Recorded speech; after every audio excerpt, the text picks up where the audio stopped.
ಮಳವಳ್ಳಿ ತಾಲೂಕಿನ ಪಂಡಿತಹಳ್ಳಿ ಗ್ರಾಮ ಪಂಚಾಯತಿ ನೂತನ ಅಧ್ಯಕ್ಷರಾಗಿ ಶ್ರೀನಿವಾಸ ವಿರೋಧವಾಗಿ ಆಯ್ಕೆಯಾದರು. ರಾಜೀನಾಮೆಯಿಂದ ತೆರವಾದ ಅಧ್ಯಕ್ಷ ಸ್ಥಾನಕ್ಕೆ ಇಂದು ಚುನಾವಣೆ ನಿಗದಿಯಾಗಿತ್ತು.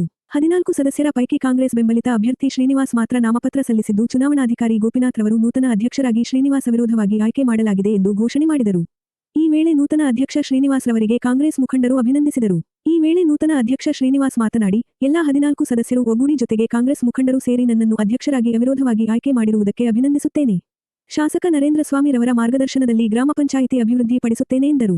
ಇದೇ ವೇಳೆ ತಾಲೂಕು ಪಂಚಾಯಿತಿ ಮಾಜಿ ಅಧ್ಯಕ್ಷ ಪುಟ್ಟಸ್ವಾಮಿ ಹಾಗೂ ಸಿಡಿಸಿ ಅಧ್ಯಕ್ಷ ರವೀಂದ್ರಕುಮಾರ್ ಸಹ ಮಾತನಾಡಿದರು. ಕಾರ್ಯಕ್ರಮದಲ್ಲಿ ಗ್ರಾಮ ಪಂಚಾಯಿತಿ ಉಪಾಧ್ಯಕ್ಷ ಮಹದೇವಮ್ಮ, ತಾಲೂಕು ಪಂಚಾಯಿತಿ ಮಾಜಿ ಅಧ್ಯಕ್ಷ ಪುಟ್ಟಸ್ವಾಮಿ, ಸಿಡಿಸಿ ಅಧ್ಯಕ್ಷ ರವೀಂದ್ರಕುಮಾರ್, ವೆಂಕಟರಾಜು, ಸುರೇಶ್, ಮಾದೇಶ್, ಕೆಂಚಪ್ಪ, ಮಹದೇವ, ಸಿದ್ದರಾಜು, ಯೋಗಿ, ಮಹದೇವ ಸೇರಿದಂತೆ ಹಲವರು ಇದ್ದರು. ಏನೇನು ಯೋಜನೆ ಹಾಕೊಂಡಿದ್ದೀರಿ? ನೀವೇನಾದ್ರು ಯೋಜನೆ ಹಾಕೊಂಡಿದ್ದೀರಾ? ಈಗ ಯೋಜನೆ ಇದೆ. ನಮ್ಮ ಹಳ್ಳಿನ ಎಲ್ಲ ಹಳ್ಳಿಗಳಿಗೂ ಒಂದು ಅಭಿವೃದ್ಧಿ ಮಾಡಬೇಕು ಅನ್ನೋ ಯೋಜನೆ ಇದೆ. ಅದನ್ನು ಅವ್ರ ಜೊತೆಲಿ ಇಟ್ಕೊಂಡು ನಾವು ಅಭಿವೃದ್ಧಿ ಮಾಡಬೇಕು ಅಂತ.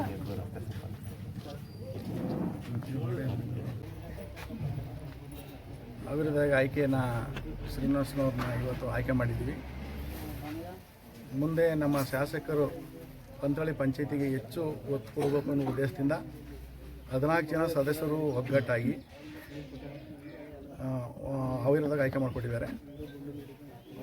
ಫಸ್ಟಾಗಿ 14 ಜನ ಸದಸ್ಯರುಗಳಿಗೂ ನನ್ನ ಅಭಿನಂದನೆ ಸಲ್ಲಿಸ್ತಾ, ನಮ್ಮ ನಾಯಕರಾದಂಥ ನರೇಂದ್ರ ಸ್ವಾಮಿ ಅವ್ರಿಗೂ ಅವ್ರ ಕೈ ಬಲಪಡಿಸ್ದಂಗೆ ನಮ್ಮ ಪಂಚಾಯತಿ ಅಭಿವೃದ್ಧಿ ವಿಚಾರವಾಗಿ ಅವರನ್ನು ಹೆಚ್ಚು ಒತ್ತು ಕೊಡಬೇಕಂತ ಕೇಳ್ಕೊಂಡು, ಮುಂದಿನ ಯಾವುದೇ ಚುನಾವಣೆ ಬಂತು ಅಂದ್ರೂ ನಾವೆಲ್ಲ ಸದಸ್ಯರು ಒಗ್ಗಟ್ಟಾಗಿರ್ತೀವಿ ಅನ್ನೋದನ್ನ ಈ ಮೂಲಕ ನಾನು ಶಾಸಕರಿಗೂ ನಾನು ಮನವಿ ಮಾಡ್ತಾಯಿದ್ದೀವಿ. ಹಾಗೂ ಎಲ್ಲ ಸದಸ್ಯರು ಒಗ್ಗಟ್ಟಾಗಿರ್ತೀವಿ ಅಂತ ಹೇಳಿ ಅಭಿವೃದ್ಧಿ ವಿಚಾರದಲ್ಲಿ ಎಲ್ಲರಿಗೂ ಸಮಪಾಲು ಅನ್ನೋ ವಿಚಾರವಾಗಿ ಎಲ್ಲರೂ ಒಗ್ಗಟ್ಟಾಗಿ ಹೋಗ್ಬೇಕು ಅಂತ ಹೇಳ್ತಾಯಿದ್ದೀನಿ. ಈ ಅಧ್ಯಕ್ಷರಾದ ಶ್ರೀನಿವಾಸ್ಗೂ ಒಂದು ಮಾರ್ಗಸೂಚನೆ ಮಾಡಿದ್ದೀವಿ.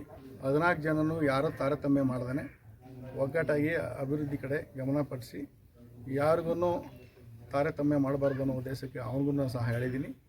ಹಾಗಾಗಿ ಎಲ್ಲ ಒಗ್ಗಟ್ಟಾಗಿ ಮಾಡಿರೋದ್ರಿಂದ ಎಲ್ಲ ಲೀಡ್ರ್ಗಳಿಗೂ ಮತ್ತು ಎಲ್ಲ ನಮ್ಮ ಕಾಂಗ್ರೆಸ್ ಮುಖಂಡರುಗಳಿಗೂ ನನ್ನ ಅಭಿನಂದನೆ ಹೇಳ್ತೀನಿ.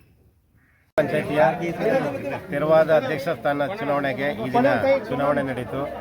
ಈ ದಿನ ನಮ್ಮ 14 ಸದಸ್ಯರು ಸಹ ಒಟ್ಟುಗೂಡಿ ಅವಿರೋಧವಾಗಿ ಆಯ್ಕೆ ಮಾಡಿಕೊಟ್ಟಕ್ಕೆ ಸಹಕಾರ ಮಾಡಿದ್ದಾರೆ.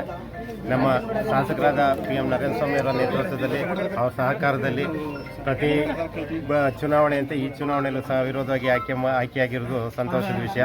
ಮತ್ತು ಅಭಿವೃದ್ಧಿ ವಿಚಾರದಲ್ಲೂ ಸಹ ನಾವೆಲ್ಲರೂ ಒಟ್ಟಾಗಿ ಕೈ ಜೋಡಿಸಿ ಪಂಚಾಯತಿ ಅಭಿವೃದ್ಧಿಗೆ ಶ್ರಮ ವಹಿಸ್ತೀವಿ ಅಂತ ಈ ಮೂಲಕ